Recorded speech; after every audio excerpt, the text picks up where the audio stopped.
का दर्शन कर लो, आपको वो पुण्य मिल जाएगा, ऐसा कहा जाता है।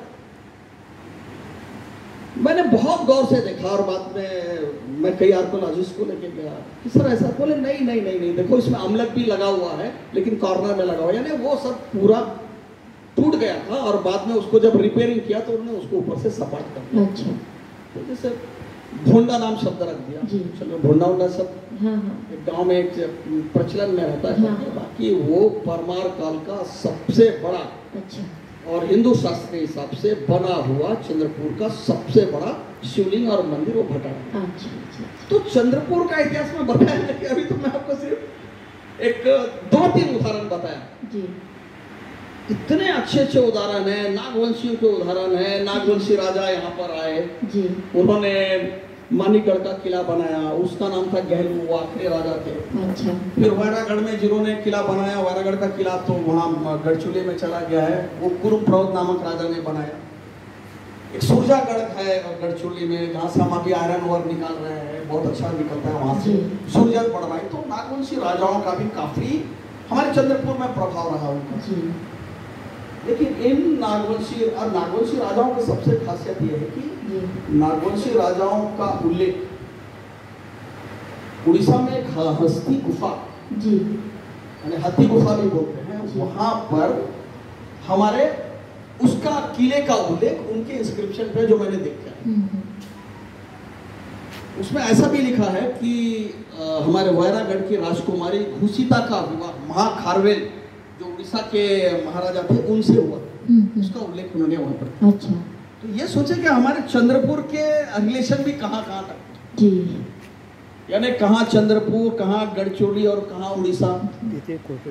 तो ये नागवंशी राजाओं का था, लेकिन कालांतर में गोंड राजाओं ने उनको हराया और लगभग 12th सेंचुरी में नागवंशी राजा जब धीरे धीरे कमजोर होते गए, ये सिस्टम है हमारा कि जो भी राजा कमजोर होता है तो नए राजवंश का उदय होता है, और वो नए राजवंश का उदय हमारे यहाँ गोंड साम्राज्य के बारे में हुआ।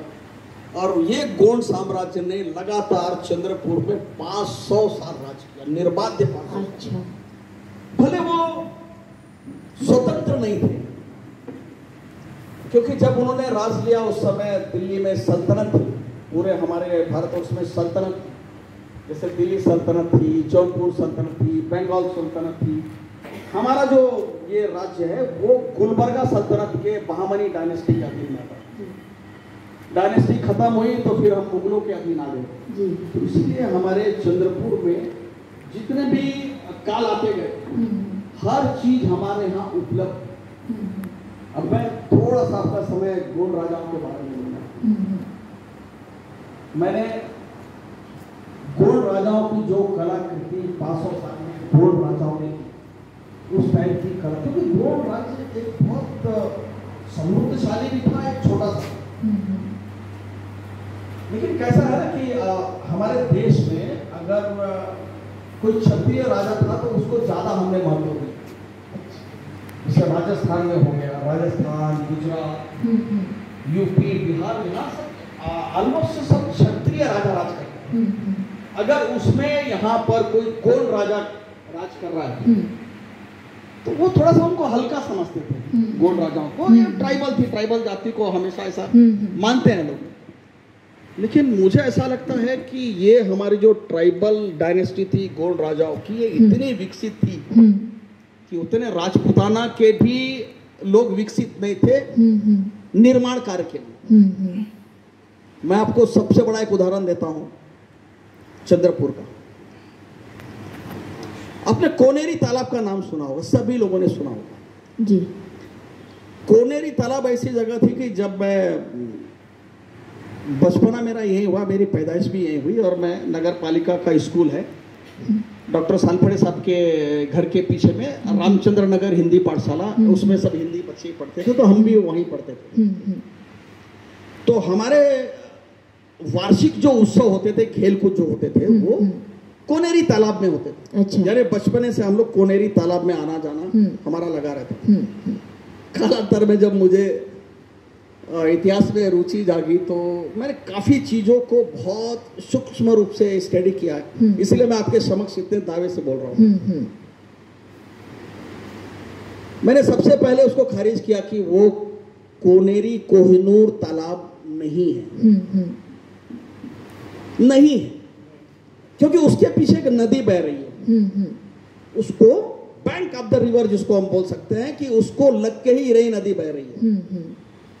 और ये जो कोनेरी तालाब है इसमें सीढ़ियां बनी हुई है, यानी आप वो बैठ सकते हैं, चाहे सीढ़ी से पानी से उतर सकते हैं। लेकिन मैंने भारतवर्ष के बहुत सारे किले देखा है, बहुत सारे इस तरीके का टैंक देखा है, वो टैंक सूखने के बाद में भी देखा है। जिस टैंक जिसको हम बोलते हैं कि तालाब, वो सूखने के बाद में उस पे एक तरह की एक लेयर आ जाती है व्हाइट कलर की। आप मेरे बातों को बिल्कुल विशेष ध्यान देके देखिए, और आप जब भी कोनेरी तालाब में नहीं बोलूंगा, कोनेरी स्टेडियम जब भी जाएंगे तब भी आप देखिएगा। हमारा जो घर का टैंक होता है ना, घर का टैंक या हमारे यहाँ जो भी ऐसे वॉल होती है, अगर वहां पानी जमा होगा तो एक लेयर आ जाती है। कोनेरी तालाब में आपको उस टाइप की लेयर या पानी जमा होने का प्रमाण, मेरी एज आज के तारीख में 64 है, और मैं लगभग जब 10 साल का था तब से वहां जाता हूँ। मैंने कभी भी कोनेरी तालाब में पानी जमा होते हुए आज तक नहीं देखा। आप में से कोई अगर देखा होगा तो मैं नहीं बता पाऊंगा, मैंने नहीं देखा। अच्छा। फिर जब हम चंद्रपुर का इतिहास, मैंने छोटी सी जो पुस्तिका लिखी, उसके लिए मैं बहुत सारे प्रमाण खोजना जब शुरू किया तो मुझे एक जगह ऐसा मिला कि चंद्रपुर के 2 भाई लोकबा और अकबा ने मिलकर चंद्रपुर पे राज किया। अच्छा। और वो लोग बहुत खेल प्रेमी थे, और वो लोग अलग अलग साम्राज्यों के खिलाड़ियों को बुला के अपने राज्य में खेल उत्सव किया करते थे। तो खेल उत्सव कहां करेंगे? तो खेल उत्सव के लिए ही उन्होंने वो कोनेरी स्टेडियम का निर्माण किया। और आप गौर से जाके देखिए, आप कोनेरी तालाब के तरफ जब मुख फेस करोगे तो वहां पर एक बहुत अच्छी कलाकृति है, वहां पर उनका सिंहासन था। थोड़ा सा उसके सामने आइए, वहां पे बहुत अच्छा फाउंटेन है, यानी राज दरबार के लोग जब उस स्टेडियम में बैठ के क्रीड़ा उत्सव देखा करते थे तब उसमें से फवारा निकलता था, पानी का फवारा निकलता था। वहां एक नंदी भी है, वो नंदी भी आप जाके देखिए, वो नंदी के मुंह से पहले पानी निकलता था, वो नंदी भी वहीं पर है, उसको पीछे से एक पाइप लाइन है। अच्छा। अब इसमें एक बहुत बड़ा क्वेश्चन है कि इतने हाइट पे वो फाउंटेन चलता कैसे होगा, उससे पानी कहां से आता होगा। हम लोग फिर से बैक साइड में गए जहां से इरई नदी का है, उस बैक साइड में एक मोट लगी हुई है, ताकि वो मोट से पानी खींच के उसमें डालते थे और वो फवारों के रूप में वो बाहर आता। अच्छा। मैंने बहुत सारे हिंदुस्तान के रजवाड़े किले देखा, लेकिन मेरे को आज तक किसी रजवाड़े के किले में स्टेडियम नहीं दिखा। हम कैसे मान लें कि हमारे गोंड राजा ट्राइबल थे। आज वीर शाह की समाधि का जो निर्माण रानी हीराई ने किया था, आज वो वीर शाह की समाधि महाराष्ट्र में सबसे बड़ी समाधि। अच्छा। उतनी बड़ी समाधि एक है बीबी का मकबरा। मैं उसका नाम इसीलिए नहीं लिया बीबी के मकबरे के नाम, क्योंकि वो औरंगजेब के लड़के ने अपने माँ के यादगार में उसको बनाया था। उसने कोई राजपाट नहीं किया था, एक माँ के प्रति एक ममता प्रेम के खातिर उसने निर्माण कराया था बीबी का मकबरा। और औरंगजेब ने अपने उस पुत्र आजम खान को कि इसने इस पैसे का दुरुपयोग किया, उसको फांसी की सजा दिया था। हालांकि बाद में उसको फांसी हुई नहीं, लेकिन हमारे यहाँ के डायनेस्टी के राजा वीर शाह ने कई साल तक चंद्रपुर सल्तनत यानी डायनेस्टी पे राज किया, और उनके मरने के बाद में उनकी रानी हीराई ने उस मकबरे का निर्माण किया। और उस मकबरे को बनाने के पहले उन्होंने बहुत सारे आर्टिस्ट को बुलाया, बहुत सारे मॉडल बनवाया, और उनको वही मॉडल पसंद आया। और वो जो मॉडल पसंद आया, आप कभी अगर नागपुर के म्यूजियम में, सेंट्रल म्यूजियम में अगर जाएंगे तो वो मॉडल आज भी रखा हुआ है। अच्छा। यानी जिस तर्ज पे ताजमहल बना हुआ है, उसी तर्ज पे हमारी एक ट्राइबल रानी जिसने राजपाट किया है, अपने छोटे से बच्चे को राज पे रख के रानी हीराई ने चंद्रपुर में राज किया। उसने अपने पति के यादगार में इतनी बड़ी समाधि का निर्माण कराया, और मैं आपको दावे से बोल सकता हूं कि उसके झरोखे और ताजमहल के झरोखे में समानता है। पत्थरों पे कलाकारी बहुत कठिन होती है और संगमरमर एकदम सॉफ्ट होता है और चिकनाहट होती है, तो उसकी खूबसूरती ताजमहल की वो सफेद पत्थर के कारण है और वो सॉफ्ट होने के कारण उसकी कार्विंग अच्छी होती है। लेकिन उसी के टक्कर की कार्विंग हमारे वीर शाह के समाधि के झरोखों में है और वो बालुई पत्थर में। अच्छा, मेरा बताने का पूरा ऐसा ये है कि हमारे चंद्रपुर के डायनेस्टी जो है गोंड राजवंश, वो भारतवर्ष में किसी भी राज कम नहीं। सही बात आहे। ठाकूर सर, तुमचा दिवंगत बाबासाहेब पुरंदरे यांच्यासोबत निकटचा संबंध आलेला आहे, तर त्यांच्याविषयीच्या काही आठवणी आम्हाला सांगा ना। मैं फिर से बताया ना कि बाबा साहब पुरंदरे की याद थोडक्यात सांगितलं तरी चालेल। मैं अभी की घटना आपको बता देता हूं कि जो मेरे मेमोरी में से आज तक नहीं। जी जी। मैंने चंद्रपुर में इंदिरा गांधी सभागृह में क्वाइन गैलरी बना के डोनेट किया हूं। उसकी खबर बाबा साहब को मैं नहीं दी जी। तो बाबा साहब ने बोले कि अशोक, शिवाजी महाराज का फ्रेम क्वाइन वो अलग से रखना, उसको मिक्स मत करना, और मैं देखने को आऊंगा। अच्छा। मैं बोला ठीक है बाबा साहब। बाबा साहब के आदेश के अनुसार मैंने सभी किया, लेकिन छत्रपति शिवाजी महाराज का एक फ्रेम और उसके क्वाइन मैंने एक अलग फ्रेम में रखा।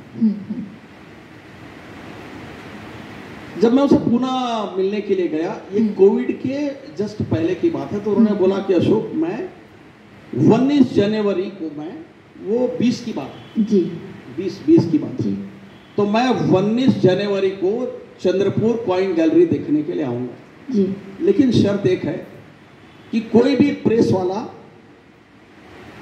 और किसी को बुलाना मत जी। और बुलाना है तो उन्होंने सिर्फ एक ही नाम दिया, डॉक्टर आनंद सोनवलकर। अच्छा। डॉक्टर सालफड़े साहब बैठे हैं, कभी चर्चा होगी इसके बारे में ज़्यादा। उनको छोड़ के किसी को बुलाना मत, और कोशिश ये करना कि आपके दोस्तों में भी एक ही दो दोस्त रहे।